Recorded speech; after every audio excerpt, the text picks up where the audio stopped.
Hello YouTube, welcome to the South Carolina Gun Network. This video will cover specifically the Glock 23 Generation 3 model and touch on other aspects of the different Glock pistols and the Glock company as a whole, as it's known worldwide. First of all, both these pistols have been safety checked. There's not a magazine in either of them, and the chambers have been checked, and they are both empty. This is the Glock 23, chambered in 40 Smith & Wesson caliber. This is a compact polymer frame pistol. I'm going to drop the slide. With a double stacked magazine, which means it's a thicker magazine instead of the thinner, like 1911 style magazines. It's a great choice, again, for self-defense at home and as a concealed carry weapon. It's, as I said, compact model, so it's in the middle. It's not a full size, and it's bigger than a subcompact. It can work for both home defense and concealed carry because of the stopping power, I believe, of the 40 Smith & Wesson caliber cartridge.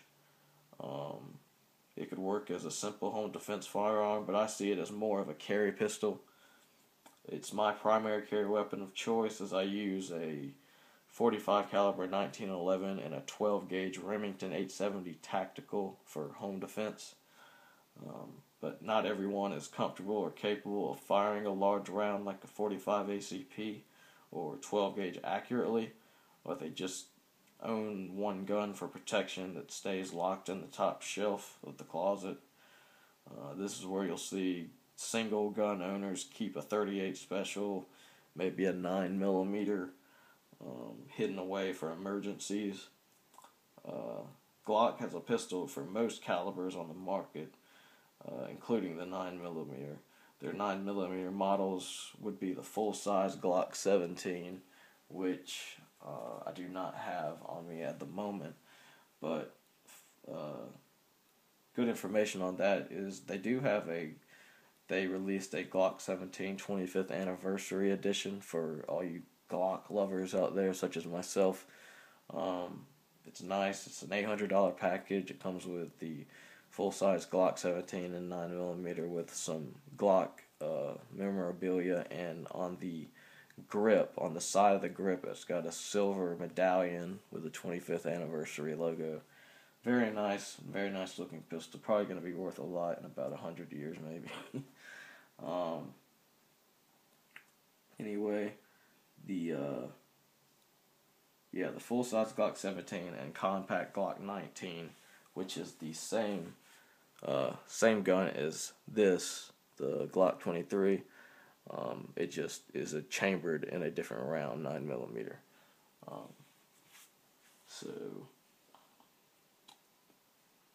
the full-size version of this, the Glock 23, is the Glock 22.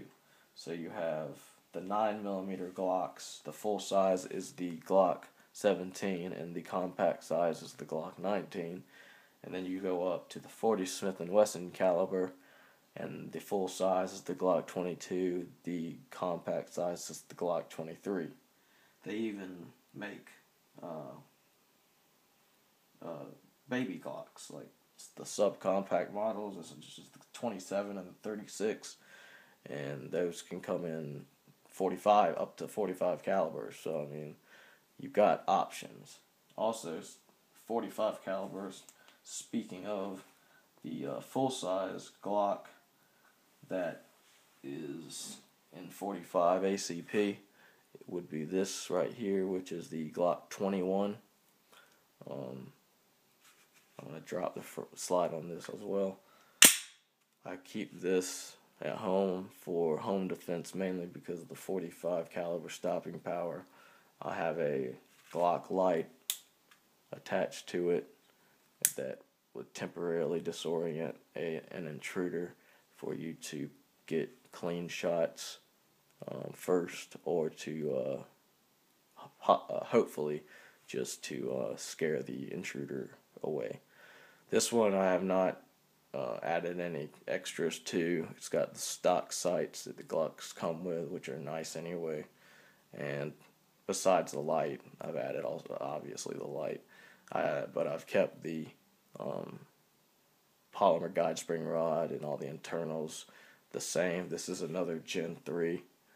They have the Gen 4s out that are a little bit slimmer, and they have a different style texture on the grips. And I just wasn't a fan of it. I like the bulkier, wider design with this type of texture on the front of the grip and the back of the grip. I just wasn't a fan of the Glock, of the Gen 4s. Some people love them, some people hate them. Still a Glock lover, but the Gen 4 I think is just, I mean, the Gen 3 is just so incredibly proven and accurate and just dependable that I just don't see a reason to change. But that's the 45 caliber, full size. As I mentioned, the baby Glocks can come in 9mm to 45 caliber. Glocks come in the already mentioned calibers that I've said or shown you, as well as 10mm auto, 45 gap, 357, and 380 auto. But back to the Glock 23. It has a steel slide and polymer frame and a compact size. Some of the additions on this firearm, I added fiber optic rear sights, high vis green night sights, and with a white dot front sight. So the different colors and the high luminescence of the high vis fiber optic sights helps with target acquisition and helps you acquire the target a lot faster. I also, like I talked about with the polymer guide spring rods in these weapons, I replaced that with a steel guide spring rod, as you can see. It's a recoil reduction system. It came with a steel guide spring rod with a spring inside it, and then the extra recoil spring that goes around it, and it helps with muzzle flip and follow-up shots and just the overall recoil of the weapon. So it's a nice little feature to have. Nice product to buy for your Glocks if you're looking to lower the recoil just a tad. Not too much, but definitely noticeable.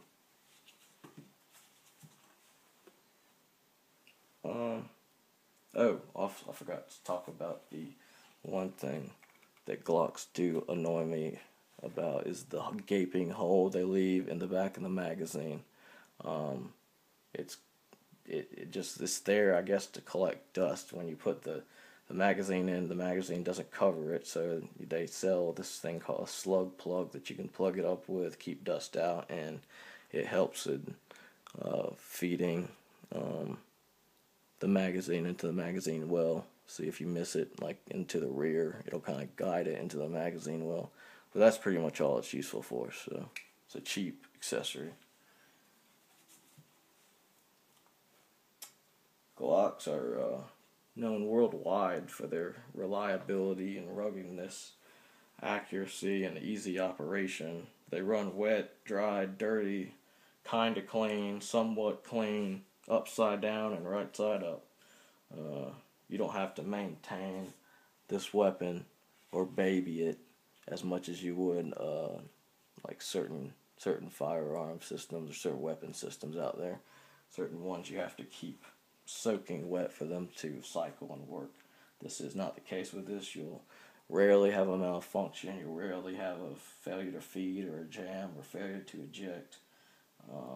It's just 99% of the time this gun's going to fire when you pull that trigger. It eats up pretty much all ammo from premium to Walmart Federal ammunition. I haven't had a problem with any particular brand of ammunition. They the trigger pull on it, one thing I love about it is it's short and crisp. I like it. You feel like you're snapping a glass rod in half when you're pulling that trigger. Like you're pulling, adding pressure, and then all of a sudden it just snaps. That's what it should feel like. And Glock hit it right on the head. It's a great, crisp trigger pull. The recoil and muzzle flip, depending on the cartridge, is not bad and very controllable because of the grip, the hand grip. It fits so well in your hand perfectly with the indentions for your bottom fingers, the texturing on the front and back, and it just has that grippy feel, just so it won't, like, especially if you're wearing gloves. Definitely not going to drop this.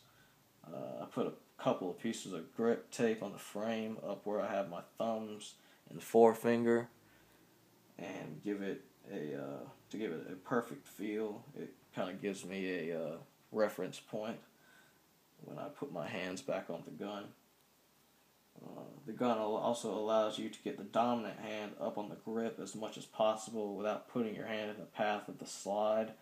Pretty much, you want your dominant hand, when you're gripping the gun, up as high on that back grip as possible without getting pinched by the slide when it's firing. You do not want to do that. That's a bad day. But they have these dovetails now to where it protects your hand from that. So just get it as high. You want it as high up as possible, and the way this weapon is constructed, it allows you to do that. Takedown is fairly simple, and I'll do a field strip and cleaning video for all my firearms. This is just an overview of the Glock 23 and some info on the Glock family of firearms.